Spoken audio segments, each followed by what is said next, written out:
Iran কি সত্যি সত্যি মধ্যপ্রাচ্যের সুপার পাওয়ারে পরিণত হতে যাচ্ছে? যে স্থানে এতদিন ছিল ইসরায়েল এতদিন আরব বিশ্বের ওপর নিজের দবদবা ও আধিপত্য কায়েম করে রাজত্ব করে এসেছিল, সেই সমস্ত ইতিহাস ও সমীকরণ বদলে দিতে চলেছে ইরান।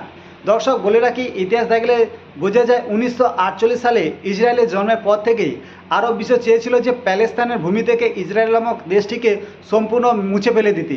তা করেও ছিল। সমস্ত আরব কান্ট্রি মিলে ইসরায়েলকে আক্রমণ করেও সেই ইসরায়েল নামক দেশটিকে কোনো কিছুই করতে পারেনি, বরং তারা বেদম মার খেয়েছে এবং অপমানিত হয়েছে। ইসরায়েল রাষ্ট্রের জন্মের পর থেকে পরপর তিনবার যুদ্ধ হয়। 1948 সালে, 1973 ও 1946 সালে, 1947 সালে 6 দিনের যুদ্ধ বলুন। সমস্ত যুদ্ধেই আরব বিশ্ব মার খেয়েছে। আর এর ইসরায়েলের পিছনে মূল ঢাল হিসেবে ছিল আমেরিকার কারণে ইসরায়েলের উপর কোনো কিছুই করতে পারেনি সেই আরব বিশ্ব। কিন্তু বর্তমানে সেই সমীকরণ বদলে দিতে চলেছে ইরান। কারণ ইরান এতদিন আমেরিকা যুক্তরাষ্ট্র ইসরায়েলের ঘা সহ্য করে এসেছিল, কিন্তু যতদিন গত দুদিন আগে লেবাননের উপর যেভাবে আক্রমণ চালাচ্ছে ইসরায়েল, তা বারবার হুমকি দিয়েও ইসরায়েল সংযত হতে পারেনি। তারপরে লেবাননের যে হিজবুল্লাহ গোষ্ঠী, তাকে আক্রমণ করার কয়েক ঘন্টার পরই মধ্যরাত্রে ইরান ইসরায়েলের উপর দাবড়তোড় হামলা চালায়, যার কারণে আমেরিকা যুক্তরাষ্ট্রের যে রাষ্ট্রপতি ডোনাল্ড ট্রাম্প, তিনি ইসরায়েলকে সংযত হওয়ার চেষ্টা করছে এবং ইরানের কাছে যুদ্ধবিরতি চেষ্টা করেছে। কিন্তু এর আগেও পরপর 5বার যুদ্ধবিরতি হওয়ার পরও আমেরিকা বারবার যুদ্ধ চালিয়ে যাচ্ছে। কিন্তু এবার ইরান কোনো প্রকারই থামছে না, দাবড়তোড় হামলা চালাচ্ছে ইসরায়েলের উপর। কিন্তু এবার পাল্টা হামলা চালাতে পারছে না ইসরায়েল।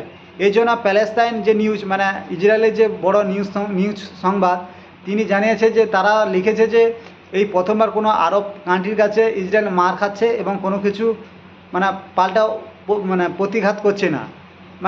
এদিক দিয়েও বোঝা যায় যে কি সত্যি সত্যি ইরান পরমাণু বোমা কি তৈরি করে ফেলেছে। কারণ এই পরমাণু বোমা যে তৈরি নিয়েই তো এত ঝামেলা মারাপিট, তাকে সত্যি সত্যি কি ইরান তৈরি করে ফেলেছে, যার কারণে আমেরিকা যুক্তরাষ্ট্র নেতানিয়াহুকে গালিগালাজ করছে এবং যুদ্ধে সংযত হওয়ার চেষ্টা করছে বলছে।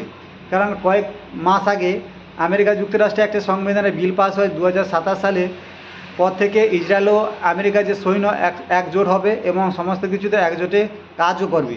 তারপরেও ইসরায়েল যেভাবে নতমস্তক হচ্ছে ইরানের সামনে, মনে হচ্ছে হয়তো ইরান পরমাণু বোমা তৈরি করে ফেলেছে, যার খবর আমেরিকার সিআইএ ও ট্রাম্পের কাছে আছে। তার জন্য তারা ভয় পেয়ে যুদ্ধের সংযত হবার কথা বলছে এবং যুদ্ধবিরতি ঘোষণা করছে।